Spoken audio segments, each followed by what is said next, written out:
Media Cina memberikan penjelasan sekaligus pengakuan jujur terkait kekuatan tim nasional Indonesia yang diperkuat sejumlah pemain naturalisasi. Karenanya, media tersebut meminta fans timnas di negara itu untuk menerima kenyataan jika kalah dari timnas Indonesia. Seperti diketahui, tim nasional Indonesia dan tim nasional Cina berada dalam satu grup yang sama di ajang putaran 3 kualifikasi Piala Dunia 2026 zona Asia. Keduanya tergabung di grup C bersama Jepang, Australia, Arab Saudi, dan Bahrain. Grup A dihuni oleh timnas Iran, Qatar, Uzbekistan, Uni Emirat Arab, Kirgistan, dan Korea Utara. Sedangkan grup B berisikan timnas Korea Selatan, Irak, Yordania, Oman, Palestina, serta Kuwait. Putaran ketiga kualifikasi Piala Dunia 2026 dijadwalkan akan bergulir mulai 5 September 2024 hingga 10 Juni 2025. Menjelang dimulainya persaingan untuk mendapatkan tiket ke putaran final Piala Dunia, para penggemar timnas Cina dibuat geram dengan sejumlah pemberitaan yang menyebut bahwa tim nasional Indonesia lebih kuat dari mereka. Namun salah satu media Cina, yakni 163.com, membuat pengakuan jujur dan menyebut bahwa timnas Indonesia saat ini memang lebih kuat. Sejujurnya, kekuatan timnas Indonesia saat ini memang lebih kuat dibandingkan tim nasional sepak bola kita, tulis laporan 163.com. Diterima atau tidak fans Cina, itu adalah fakta yang tidak terbantahkan, tulis 163.com.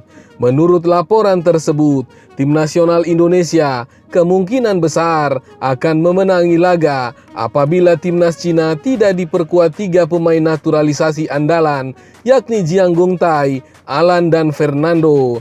Jika tim Cina bermain melawan timnas Indonesia dan ketiga pemain naturalisasi, Jiang Gongtai, Alan, dan Fernando tidak bisa bermain secara bersamaan, maka kemungkinan besar tim Cina akan kalah dari tim Indonesia, tulis 163.com dalam artikelnya. 163.com melanjutkan, kalaupun ketiga pemain naturalisasi itu bermain bersamaan, tetap akan sangat sulit bagi tim Cina untuk meraih poin dari tim Indonesia. Adapun salah satu alasan yang membuat timnas Indonesia dianggap lebih kuat karena skuad Garuda telah diisi oleh sejumlah pemain naturalisasi yang berkualitas seperti Tom Haye, Justin Hubner, Calvin Verdong, dan beberapa nama lainnya. Banyak netizen yang mungkin berkomentar bahwa timnas sepak bola Cina semakin terpuruk, bahkan kini tidak mampu mengalahkan tim seperti Indonesia, tulis 163.com. Mereka yang melontarkan pernyataan seperti itu sama sekali tidak memahami perkembangan sepak bola Asia. Pasalnya, Indonesia merupakan tim yang telah banyak melakukan naturalisasi pemain asal Belanda.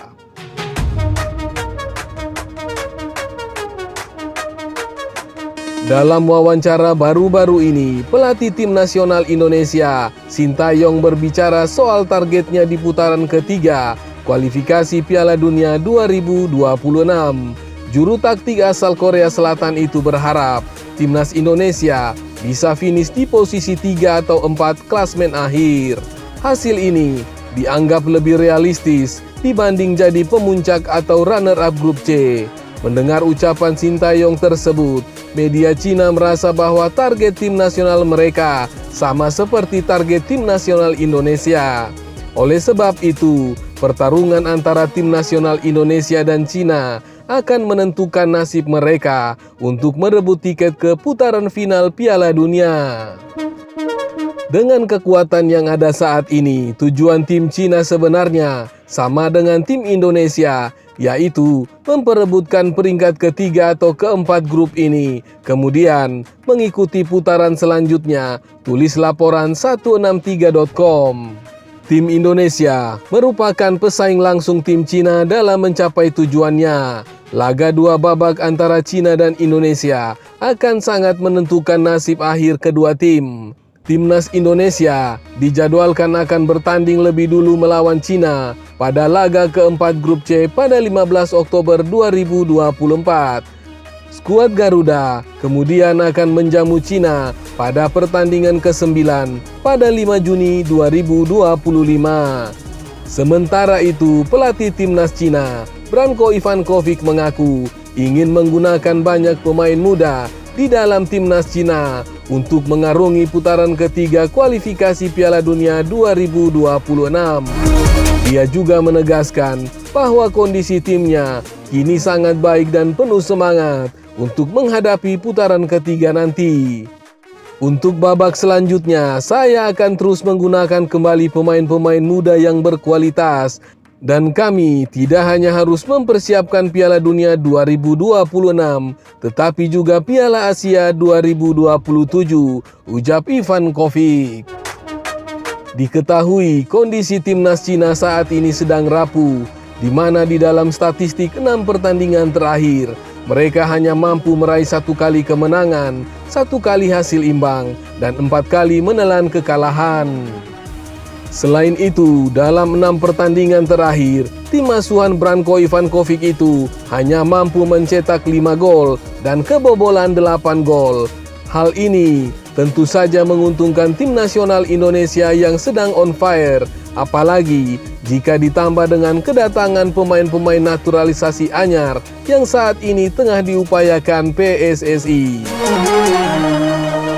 Bagi timnas Indonesia, timnas Cina adalah lawan yang sudah familiar. Pasalnya, tim berjuluk Dragon Team tersebut sudah bertemu 17 kali dengan skuad merah putih sepanjang sejarah. Akan tetapi, catatan Garuda tergolong kurang bagus saat jumpa negeri tirai bambu tersebut.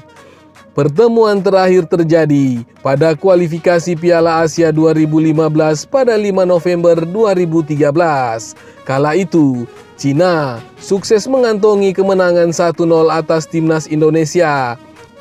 Cina sendiri baru 1 kali lolos ke Piala Dunia, yakni pada 2002 di bawah asuhan Bora Milutinovic asal Serbia. Sementara itu, pemain timnas Indonesia Nathan Joaon berambisi besar membawa timnas Indonesia ke pentas Piala Dunia 2026. Nathan pun mengatakan kalau dirinya siap berusaha sekuat tenaga untuk mewujudkan mimpinya tersebut. Nathan pun mengungkapkan bahwa mimpinya sama seperti para pesepak bola lainnya di seluruh dunia, yakni mentas di Piala Dunia bersama negara yang mereka bela.